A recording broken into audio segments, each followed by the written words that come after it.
Sa kabila ng hirap sa paghahanap ng trabaho, kilala pa rin ng mga Pinoy sa pagiging madiskarte.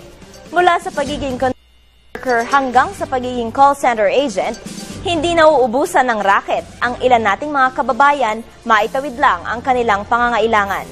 Tulad na lang ng isa nating kababayan na piniling gamitin ang kanyang ganda at talento para kumita. Alamin kung anong trabaho ito sa ulat ni Perceline Calago.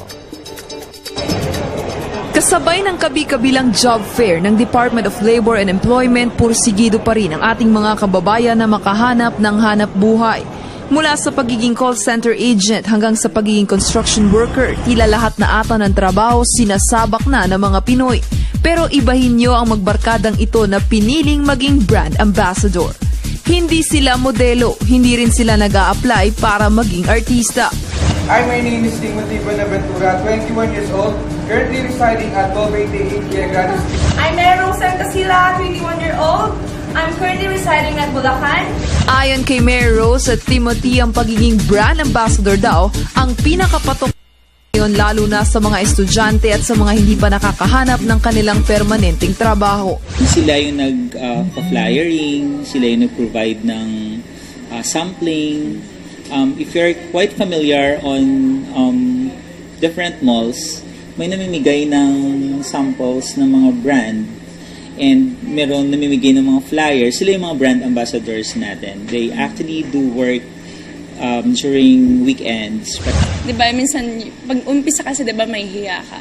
Pero as long na ginagawa mo siya or nasasanay ka, kaya mong humarap na sa maraming tao na, na bibuild yung personality mo.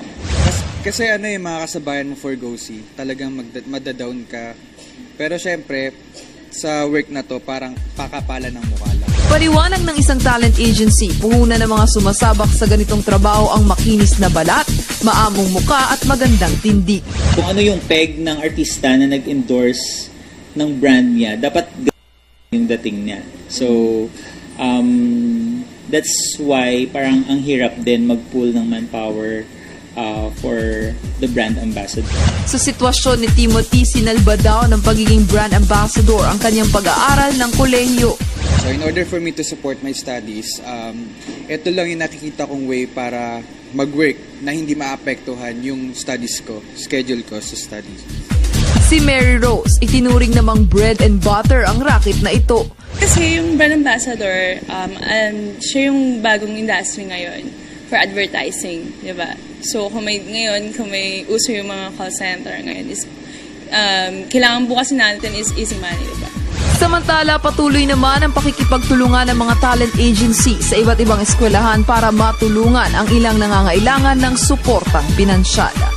Para sa Telebisyon ng Bayan, Perceline Calago.